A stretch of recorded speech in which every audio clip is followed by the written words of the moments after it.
সংগঠক আবিসুবিন নসুদ্দি ওনাকে ওনার গুরুত্বপূর্ণ আলোচনা রাখার জন্য সবিনয় অনুরোধ জানাচ্ছি।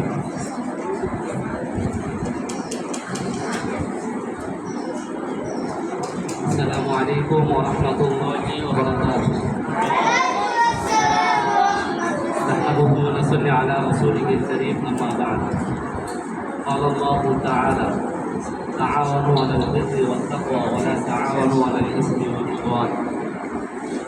সংক্ষিপ্ত হামদোসানার পর উপস্থিত অত্র প্রতিষ্ঠানের সকল শিক্ষক মণ্ডলী এবং উভয় বিভাগের ছাত্র ছাত্রী বিন্দু সকলে আল্লাহ সুবহানাহু ওয়া তাআলার প্রশংসা আদায় করি যে আল্লাহ সুবহানাহু ওয়া তাআলা আমাদেরকে ঈদুল আজহা উপলক্ষে ছুটির পূর্ব মুহূর্তে শিক্ষকদের কিছু নসিহামূলক আলোচনা শোনার জন্য একত্রিত হওয়ার তৌফিক দান করেছেন। আমরা সকলে বলি আলহামদুলিল্লাহ। দুরূদ ও সালাম বর্ষিত হোক আমাদের প্রিয় নবী জনাব মুহাম্মদ রাসূলুল্লাহ সাল্লাল্লাহু আলাইহি ওয়াসাল্লামের উপর। আমরা সকলে বলি আল্লাহুম্মা সাল্লি আলাইহি আল্লাহুম্মা বারিক আলাইহি। এই যে সবাই একটু মনোযোগী হও, অনেকক্ষণ শুনছো, জানি সবাই ক্লান্ত হয়ে গেছে শুনতে শুনতে, তাই না? একটু ঠিক আছে। আর সকলেরই এখন সব সময় মনের মধ্যে খালি আবার কোন সময় বাড়িতে যাবো, হ্যাঁ, কোন সময় মোবাইল দেখবো, কোন সময় মোবাইল দেখে কাজা কাজ করা, কোন সময় আদায় করবো, তাই না? তো এগুলো জানি সবার মনে মনে চলতেছে। তো কিছু কথা আলহামদুলিল্লাহ দেখো সব কথা হয়ে গেছে। সব কথা কিন্তু একটা ছাত্র সে বাড়িতে কিভাবে চলবে, কিভাবে চললে সে আদর্শবান ছাত্র হবে, এই যে এতটুকু কথা হয়েছে না, এগুলোই যথেষ্ট। ঠিক আছে, তাহলে উপদেশ আমরা শুনলাম, এখন কি আমাদের পালন করতে হবে, তাই না? উপদেশ কখন উপকারে আসবে? উপদেশ কখন উপকারে আসে কেউ বলতে পারবা যে উপদেশ কখন উপকারে আসে? পালন করবে। মাশাআল্লাহ, উপদেশ শুনলে উপকারে আসে না, তাই না? উপদেশ পালন করতে হয়। তাই আসলে উপদেশ কি করতে হবে? পালন করতে হবে। সর্বপ্রথম যে তোমাদের জন্য বলবো যে আল্লাহকে ভয় করা, তাই না? আল্লাহকে যদি ভয় করা যায়, সব কিছু তোমার দ্বারা অনেক কিছু আছে কিন্তু তুমি এটা করতে পারবে না। তো সর্বপ্রথম আল্লাহ তাআলাকে ভয় করতে হবে। আল্লাহকে ভয় করলে আযান দিলে কখনো কি মসজিদে যাওয়া ছাড়া তোমার কোনো উপায় থাকবে না। মসজিদে তোমার যাইতেই হবে যদি আল্লাহকে ভয় করো, কারণ মুয়াজ্জিন তোমাকে ডাকতেছে। কি ডাক দেয়? হাইয়া আলাস সালাত, সালাতের দিকে আসো। হাইয়া আলাল ফালাহ, কল্যাণের দিকে আসো। আচ্ছা, সালাত ব্যতীত কোনো কল্যাণ থাকতে পারে ওই সময়টা? ওই সময় খেলাধুলা কি কল্যাণ নাকি সালাত কল্যাণ? তাইলে সবাই সালাতে যাইবা? আমাদের রিপোর্ট কার্ড তৈরি হয়েছে, হ্যাঁ, সকলকে বলতেছি, সবাই এই যে সবাই মনোযোগ দিয়ে শোনো। গত ছুটিতে রিপোর্ট কার্ড দিছি, অনেক ছাত্রছাত্রী আছে অজুহাত দেখাইছে, গার্ডিয়ানরা অজুহাত দেখাইছে যে রিপোর্ট কার্ড অনেকে জমা দেয় নাই। আবার অনেক ছাত্র দেখছে শুধু করস। কেন তোমরা আসলে কি করো বাসায়? আর অভিভাবকদের বলবো যে আপনারা এবার কি করেন, এই একটা কয়টা অপশন, 1 2 3 4 5 6টা অপশন, 6টার মধ্যে 5টা অপশন। এখন তো মানে একটা হচ্ছে যে সালাত আদায় করা, এটা তো সকলের ইমানই দায়িত্ব। আপনার সন্তান সালাত আদায় করবে, এটা তো আপনার চক্ষু শীতল হবে যে আমার সন্তানটা সালাত আদায় করতেছে। আবার অনেকে অজুহাত ছিল যে আমার সন্তানটা ছোট। না, দেখেন, আমরা আমাদের সন্তানগুলো মানুষের মতো মানুষ করতে পারি না, কেন জানেন?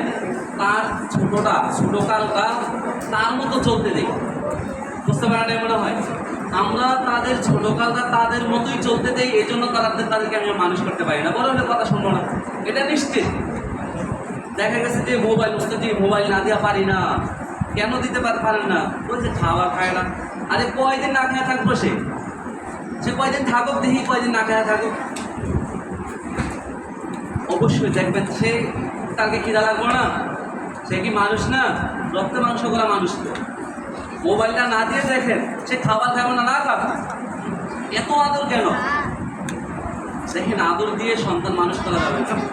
আদর, আমি বলছি না যে আপনার সন্তানকে আপনি আদর করবেন না, আদর অবশ্যই করতে হবে। আদর অবশ্যই করতে হবে, কিন্তু আদর কখনো প্রকাশ করা যাবে না। আদর কখনো যদি আপনার সন্তানের প্রতি আদরটা যদি প্রকাশ করে ফেলেন, তাহলে এই সন্তানের কখনো মানুষ হবে। আমি একটু ব্যক্তিগতভাবে নিজের এটা বলি, এই যে আমার একদম ছোটোকাল থেকে আমি মাদ্রাসায় ভর্তি হয়েছি, ঠিক আছে। বাপ মা অনেক আদরের সন্তান, 6 বোন আমরা, 6 বোনের পরে আমি, তাহলে অনেক আদর করছি, ঠিক আছে। তো একদম ছোটোকালে আমার বাবা বললো যে আম্মুকে যে এই সন্তান আমার, আর পরে আরেকটা ছেলে মানে আমার ছোটো ভাই, এটা তোমার। একদম ছোটোকালে আমার নিয়ে আসছে। আর যে সময় আমি বাড়ি থেকে যে সময় মাদ্রাসায় আসি, তখন আম্মু আমার অনেক উৎসাহ দিত যে যাও, সমস্যা নাই, তুমি পড়ালেখা করবা, বড় আলিম হইবা, এগুলো বলতো। তারপরে মনে কি তো যে আম্মুকে একটু মায়া লাগে না, আমি কাঁদতেছি, কান্দেন, ঠিক আছে। এরপরে আমি আমার বরাবর করি ছোটো ভাইরে জিজ্ঞেস করলাম যে আসলে কি আম্মু কিছু কোনো আমার সময় আমার লাগে কান্দে না, মায়া নাই মনে হয়, তাই না?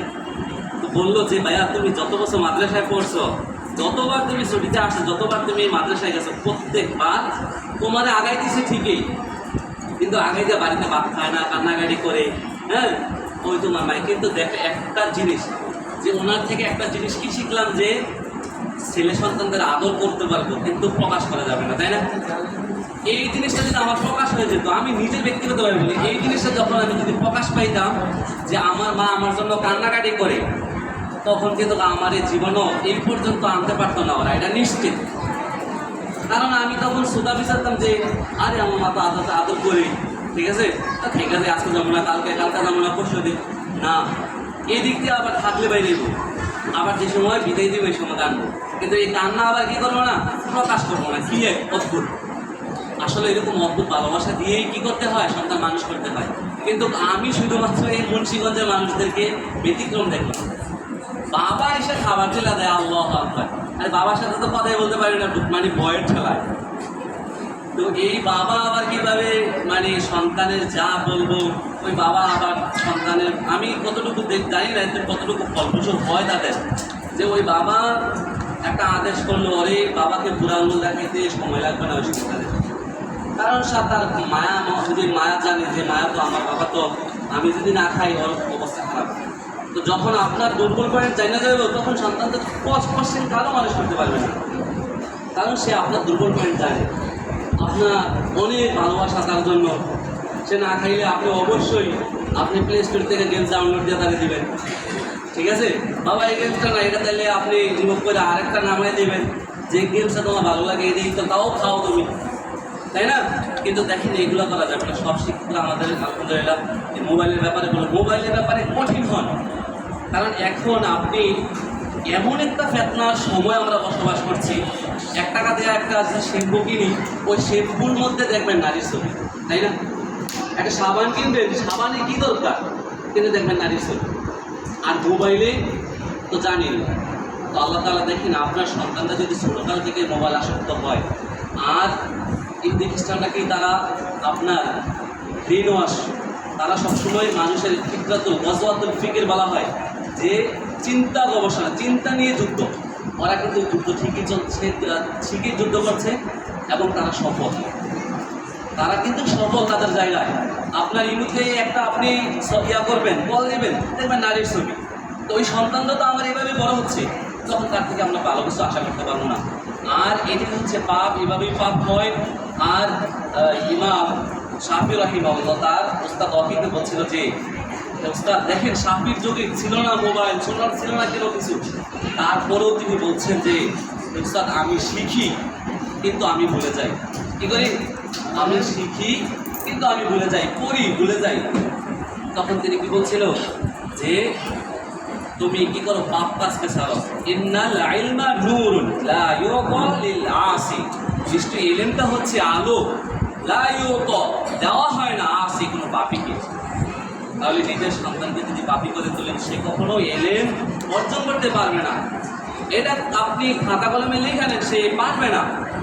অতএব সকলেরই আশা আমার সন্তানরা মানুষের মতো মানুষ হোক, আমার সন্তান দেখলে চক্ষু শীতল হয়, আমার সন্তানকে দেখলে দু একটা মানুষ যাতে বলতে পারে যে ওই একটা প্রতিষ্ঠানে পড়ে, ওই প্রতিষ্ঠানে হয়তো বা আমার সন্তানটাকে দিলেও আমি ভালো করতে পারবো। দেখেন আমাদের আরেক শিক্ষক হাফেজ সাহেব বলছিল চুলের কথা। আচ্ছা দেখেন, প্রত্যেকটা ছেলে, এটা কিন্তু স্কুল না, এটা মাদ্রাসা। কেন আপনার সন্তানকে আপনি যদি চুলের কাটিং যদি না দিতে বলেন, সে কখনো চুলের কাটিং দেবে না। অথবা আপনি বললেন না, আপনি বলেন না, সে কাটিং দিয়ে আসছে, এরপর আপনার করণীয় কি? আরও টাকা দেখ, সমস্যা না, তাও চুল কাটাও। আপনি যদি সবসময় দেখেন, আপনি একটা চালু করবেন যে আমার সন্তান যদি কাটিং দেয়, এই যে একটা ছাত্র দেখলাম মোয়াল এসে র্যাক দিছে, সে চুল কাটছে, একটু আগে দেখলাম সে র্যাক দিছে, তো তার বাবা মার কী দায়িত্ব ছিল? এদিক দিয়ে তোরা একটা র্যাক দিয়ে দাও, তাই না? তার দায়িত্ব ছিল কি জানেন? একবার ব্লেড দিয়ে মাথাটা চাইছে দাও সামনে দিয়ে। তুমি কেমন সাহস পাও যে ইহুদি খ্রিস্টানদের প্রতীক দিয়ে তুমি মাথায়, তোমার প্রতীক দিয়ে তুমি আল্লাহকে সাজদা দিবে? আমি নতুন নতুন গোলামের কাছে নাম শুনি যে এটা নির্মাণের কাটিং, আর একটা কি জানি এমবাপি না কি জানি বললো যে এটা কাটিং। হ্যাঁ, এক ছাত্র মাথা চোখ কেটে আসে বলতেছে যে এটা এমবাপি কাটিং। আল্লাহু আকবার। এমবাপি কি মুসলিম?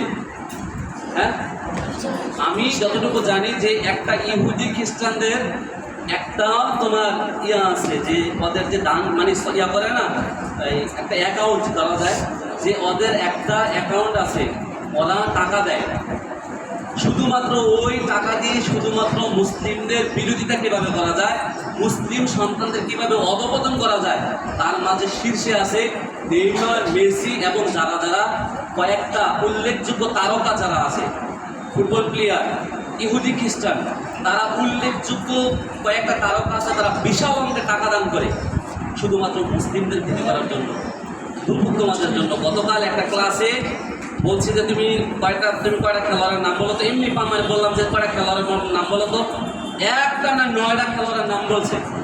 বিশ্বাস করবেন, এত কঠিন কঠিন নাম আমার এখন স্মরণ নাই।